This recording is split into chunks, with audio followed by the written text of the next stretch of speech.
Hey guys, Ken Scott, Senior U.S. Immigration Law Intelligence Analyst with U.S. Entry Waiver Services.com. And let us get you cleared to enter the USA.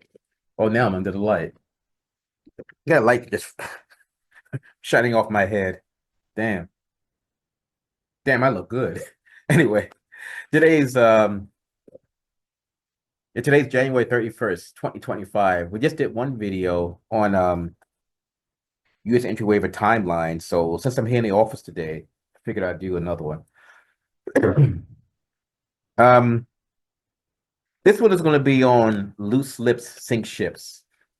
And guys, what I mean by loose lips sink ships, you guys don't understand. Again, you go down to that US border, and I know I'm not speaking to everyone on this planet. I get it.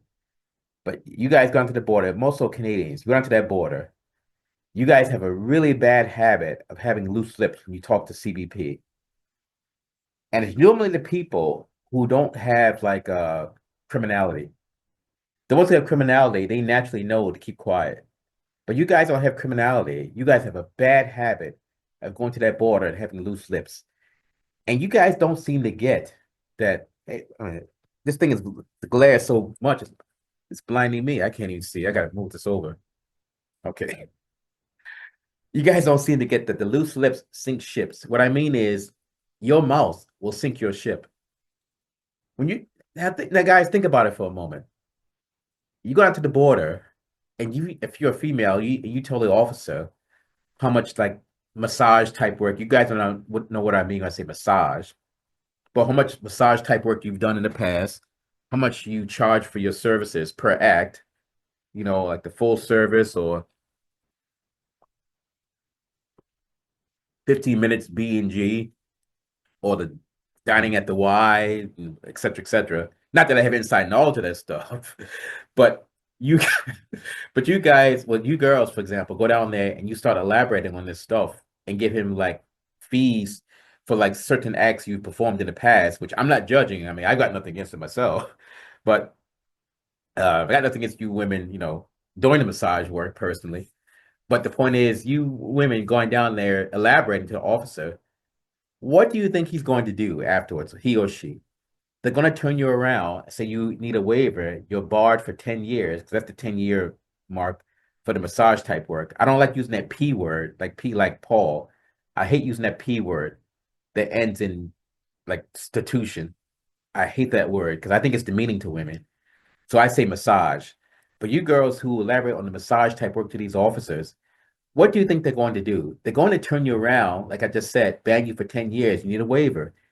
You girls also have a bad habit of keeping data in your phones that indicates massage type work, or having your certain phone, your phone number online connected to ads.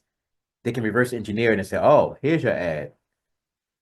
Personally, it's not CBP. In my opinion, it's not CBP's fucking business how you earn money. Doing massage. It's none of their business. Unfortunately, you're going into USA, and they don't think the same way I do. I think there's nothing wrong with it as long as you're doing it voluntarily. They can't stand it at the border. So you girls crossing that border and they see the stuff in the phone. You girls are going to have a lot of trouble. They're going to turn you around and ban you for 10 years if you're lucky. If they think you've done misrepresentation based upon stuff in your phone or whatever you say, you girls just got the lifetime ban now. So you girls gotta be smart about this stuff. And when I say smart, you gotta not sink your own ship, not have loose lips. So the only problem with what I'm saying is I can't really tell you girls or anyone what to say to these officers because that's a separate section under 18 USC. So all I can say is if you admit to stuff that you've done and there's no record of it, you guys are inadmissible. Now there's some ways around that kind of stuff. I can like maybe elaborate in person, whatever. But there's ways around all that stuff. But whatever you people admit to, male or female, you could virtually definitely screw yourself. Same thing with people who admit to the if you admit to that, you automatically have a 10-year no, sorry, you have a lifetime ban. If you admit to doing like a rail or a bump, even if you're like, let's say 33, you said I did a rail, I was 19, they don't give a flying flamingo at the border. They don't give a flying fuck. you still told them you did a rail or a bump. Why would you even admit to that stuff is just beyond me. And again, they also can search these and just things in here indicating that you've done or rails or bumps, whatever. You've got the lifetime ban. You say, well, yeah, I've done it. I did it in, I don't know, 2010 like 5 times, but I've done it since then. You're barred for life. You need a waiver. You say, oh, I did it like 2, 3 times a week for the past 10 years. You're barred for life. You need a waiver. And that file's actually going to be harder or more work to clear because of the repeated use, or most of the declared repeated use. So you, male or female, whatever, you good people have these loose lips. You're going to sink your ship. And another thing, I probably shouldn't say this, but a certain person was charged with crimes. The crimes are still pending, but the crimes are going to be dropped. I took, how can I say this? I made it known to this person that when they go across that border and the officers see that the charge or charges are still pending, if they elaborate on the charges, meaning give details, even if these charges are dropped or when they get dropped, in this person's case, this person could still talk themselves into being inadmissible to the USA. Because the way the code reads, to go by whatever relevant convictions you have, which in this person's case is none, but whatever this person voluntarily admits to. So if you were charged with robbing the Beam on Abbey, Bank of Montreal and Abbotsford, but it got dropped, but you're crossing the border and I'm the officer. So I say, oh, Mr. Jones, I see that you had some charges in the past. And I see on the screen it's dismissed. I know it's dismissed. You say, well, yeah, yeah, I see, yeah, sir, I see you like to rob banks, don't you? Like, what are you talking about? Well, it says right here, you robbed a bank. Now, mind you, guys, I can see it's dismissed as the officer, and you say, well, I didn't rob. What do you mean I robbed a bank? It says here, no, that got dismissed. I said, okay, well, how much money did you get then? So man, I only got like 2 grand, 3 grand. Okay, all right, no problem. I understand, sir. Don't get too upset. I just see here you robbed the bank. I didn't know if you robbed 1, 5, or 10. You said, well, I only robbed three. Okay, no problem, no problem. I just see one here, so you say it's three.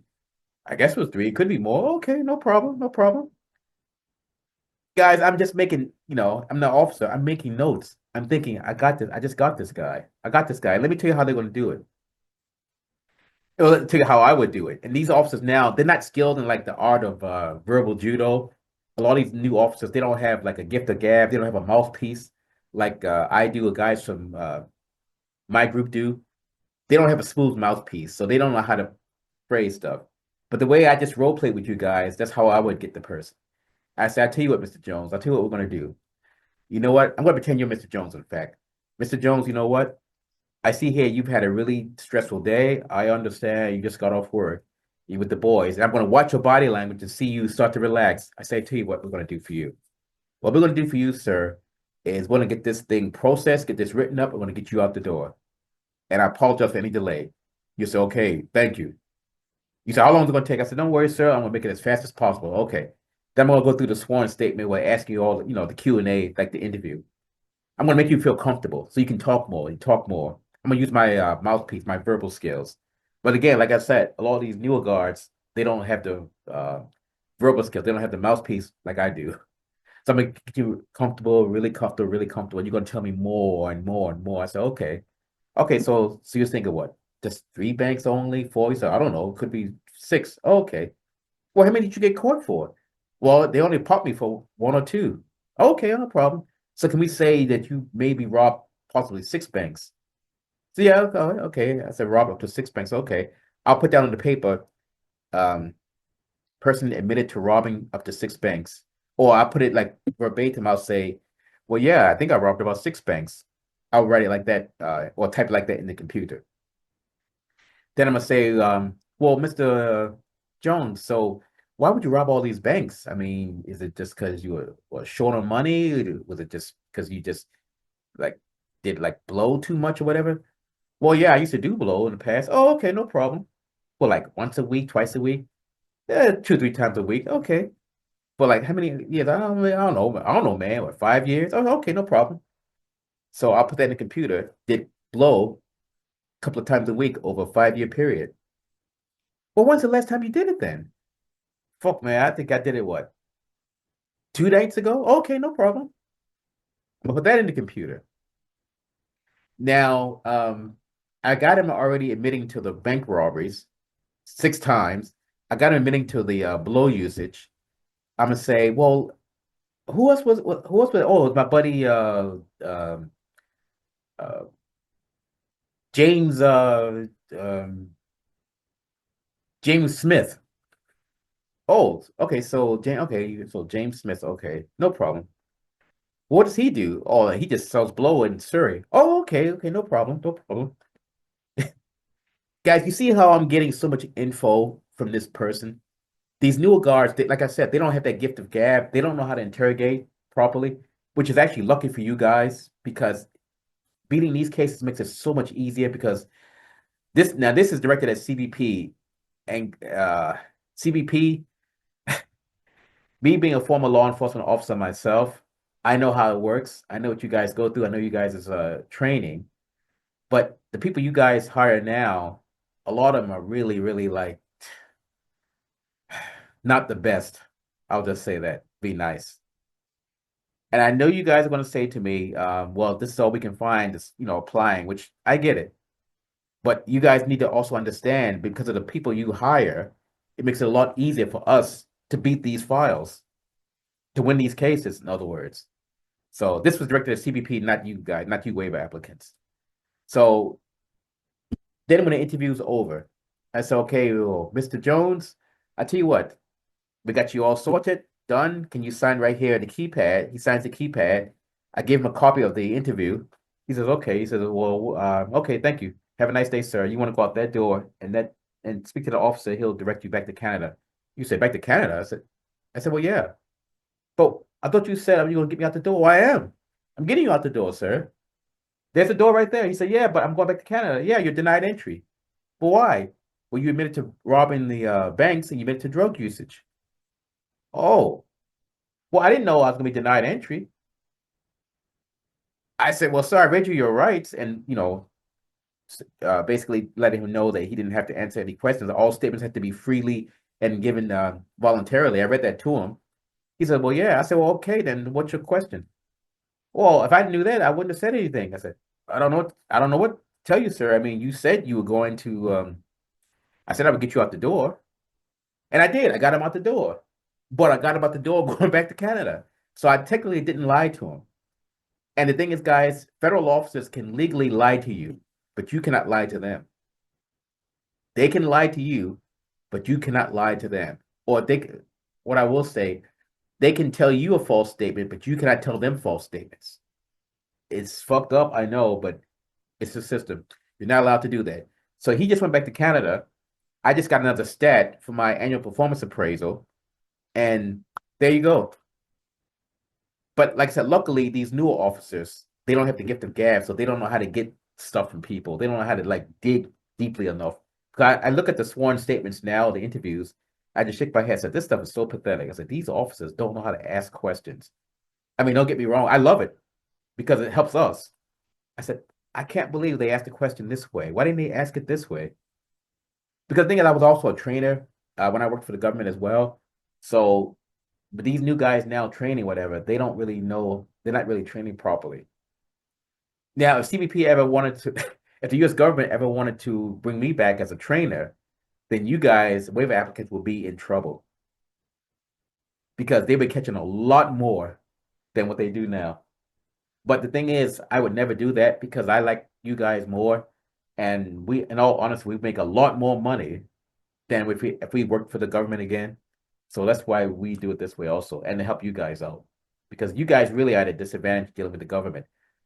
That's why I'm here to help you guys because I'm the ace in the hole that you guys have. Because I have the same knowledge, if not more, than they do. And that's also why we charge the fees we do. That's why also our waiver fees are the highest in all of Canada. I'll say it's highest in all of North America because we start at 2,500 for small stuff and we go up to 60K or sometimes more. No one I will say Earth, no one in Canada, U.S. has fees higher than we do for these border cases. So we start at 2,500, go up to 60K or more. So anyway, forgot the title. I've been talking so much, forgot the title. I was talking about earlier, loose lips. So again, guys, remember, loose lips sink ships.